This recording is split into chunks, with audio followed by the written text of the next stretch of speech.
All right, a quick look at your sport this afternoon. Springbok lock Eben Etzebeth has been cleared to face the All Blacks in Johannesburg on Saturday after completing all training sessions this week. Etzebeth was initially excluded from the Boks match 23 for the first of two test matches against their Southern Hemisphere arch rivals due to an injury concern earlier in the week. The Bok enforcer replaces Marco van Staden on the bench. Newzroom Afrika's Vuyo Macoba has the story. Springbok coach Rassie Erasmus has selected a squad that will take on the All Blacks in the Rugby Championship here at Ellis Park. And joining me now just to reflect on that announcement, Adnan Mohammed. Adnan, appreciate your time once again on Newzroom Afrika. And Aphelele Fassi, also another key part in terms of the announcement, returning his spot at fullback.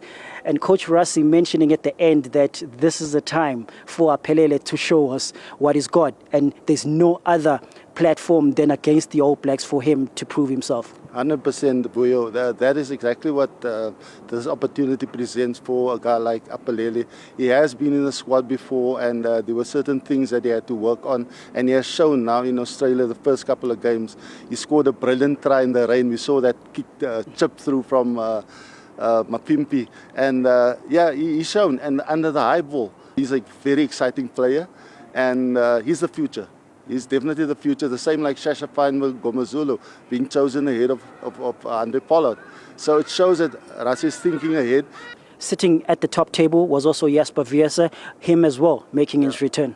Yeah, Jasper has been out. Look, he had a few issues with discipline, and he was out, I think, 3 months.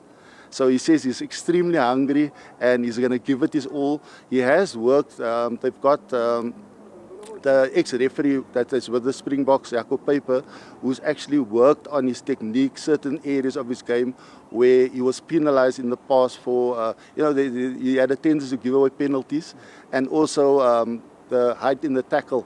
So they've been working on that, and he says he's fully aware of that, but he won't hold back.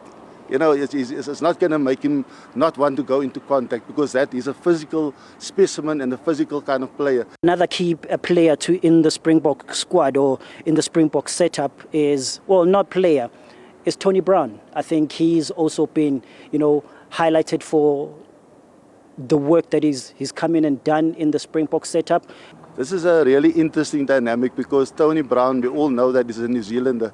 And the mere fact that Rassie pulled him in after Jacques Nienaber left and some of the other coaches to come in as an attack coach. And that was one of the areas. You remember in the past, the Springboks were always criticized for being a boring side, not being able to score tries, not being able to use his skills. Now we've seen in a few of the games that the ball goes a bit wide. We see Sia on the one side and Peter Steph du Toit on the other side, carrying the ball, making offloads. We see the props passing. Are you expecting a revenge storm from the All Blacks this weekend?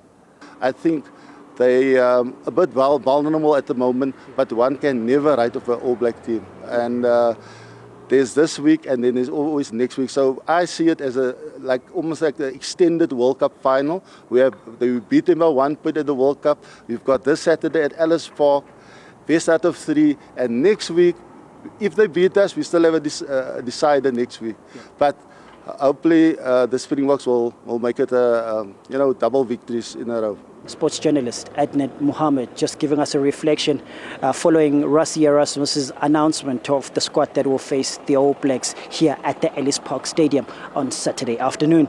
For Newzroom Afrika on Channel 405, I'm Vuyo.